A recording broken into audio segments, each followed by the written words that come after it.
There is currently so much happening. Zaahen got his full story background revealed, we'll dive into that today. He also got his own theme revealed, the new winter map is out, we still didn't talk about that one. On top of that, Riot is going crazy with skins again, and they also allowed me to write official lore for a Riot game. We'll talk about that next time. But now, it has been ages. Specifically, it only happens about once every 4 months or so these days. But finally, the Universe website got a new addition for its lore. And of course, this time we got the story of Zaahen.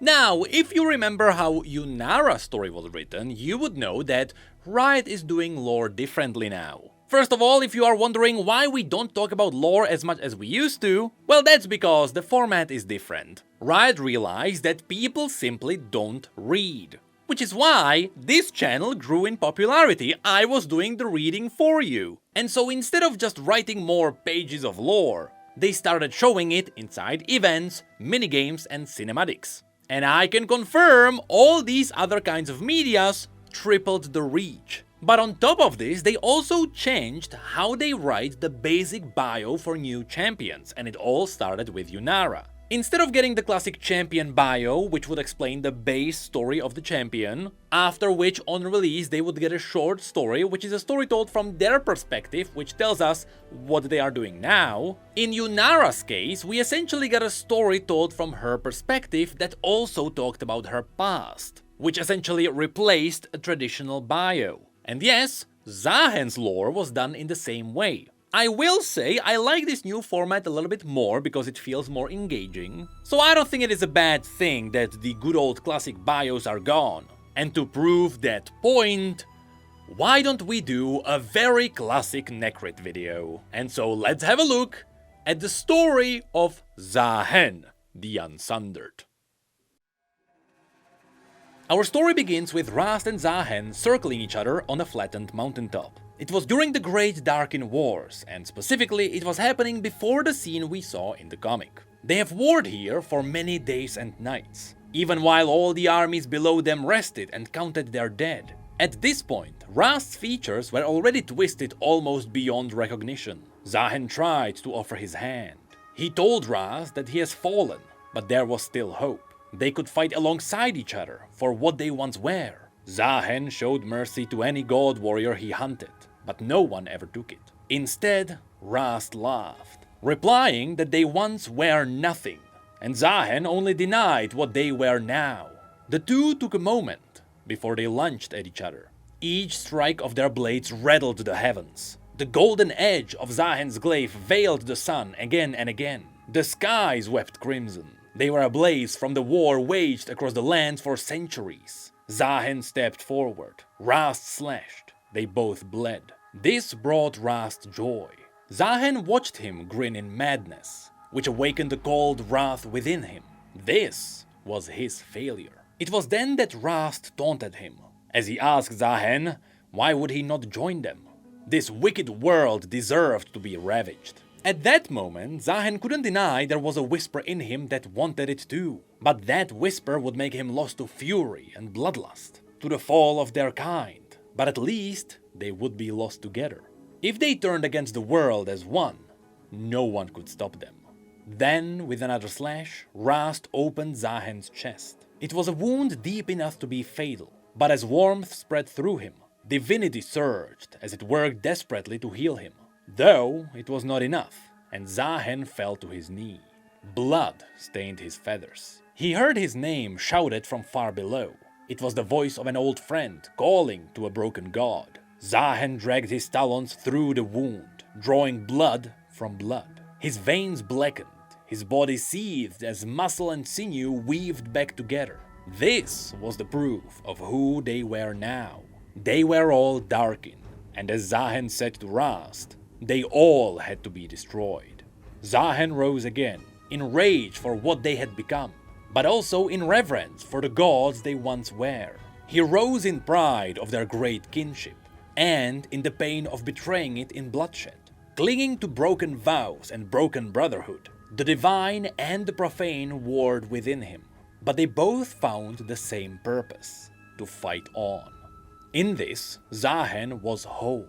If the Darkin couldn't be saved, they had to be silenced. And then, memory faded, revealing that this entire time, Zaahen was remembering his past. And instead, he was already bound in his glaive. It was an empty realm that was now his prison. Outside, he heard footsteps. It was the treads of his old friend, Yunara. She often came close, but she never crossed the threshold. Did she want to free him? Zaahen hoped she didn't. She knew the Darkin and the Divine battled within Zaahen, but throughout it all, the better side of him still remembered. It remembered when he stood on the Ascension steps, back in his mortal days in Shurima. He undertook the Ascension ritual and was bathed in gold light, his glaive in his hand. He became a silver-winged god. He saw the early days of Shurima stretch before him, destined for empire. Ritual drums sounded around him. Thunderous ovation rose from the audience of 10,000. Among them, a host of god warriors awaited Zaahen to join them. It was Zaahen who had led many to the same ascension steps. It was his duty and his honor to lead mortals to the Sun Disk. He would give them words of their worthiness to become gods, and swore guidance to deliver them unto eternity. Zaahen envisioned them as they were. Young Rhaast, his wit and ambition sharp as his scythe. Zolani, gentle-hearted and wary of war.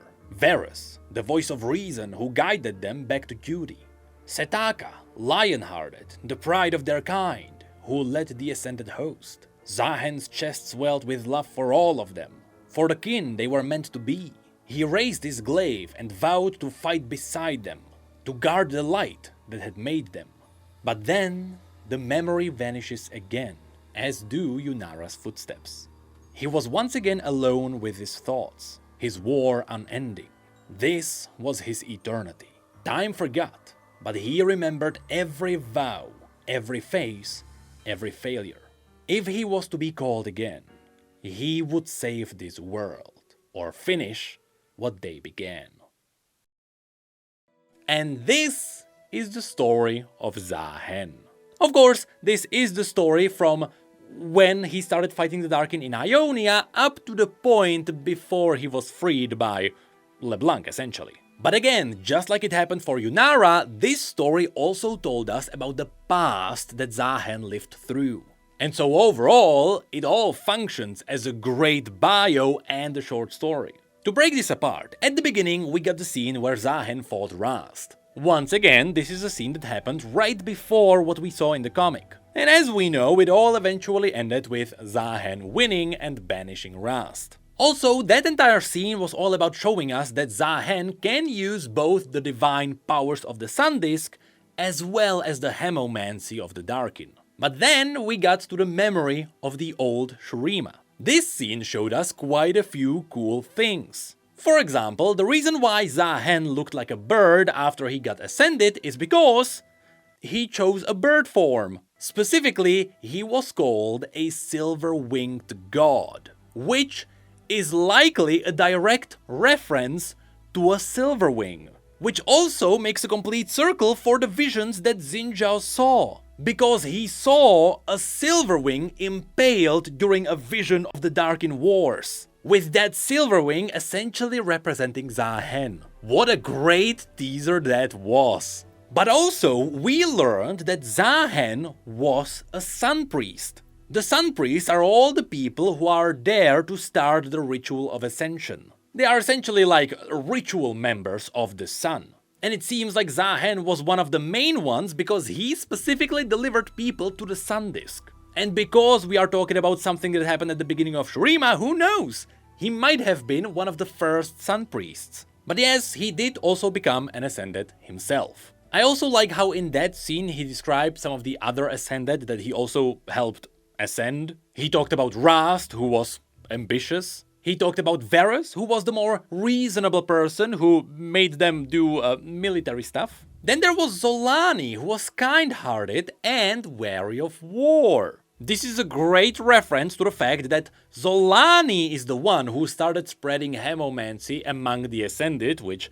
kinda turned them into the Darkin, with the point being that she wanted to use hemomancy to stop them all from fighting. Of course, in the end that didn't happen, and the Ascended just turned into the Darkin, so she didn't help. And lastly, he also pointed out Setaka. Now, in case you don't know, Setaka was the leader of the Ascended host. She was kinda the best of the Ascended. And she also wielded the Chalikar, the legendary blade that was eventually used for sealing the Darkin. And so all together, I like how Zaahen's lore just bound it all into one tight package for the great Darkin lore that is also a great stop to the story of 2025. And so you know what? Great job, Riot! In the end, it actually worked out. And I can't believe it. Because right before the great Zaahen reveal happened, everyone was worried. Because can you imagine the story we would get if he was a Squidward?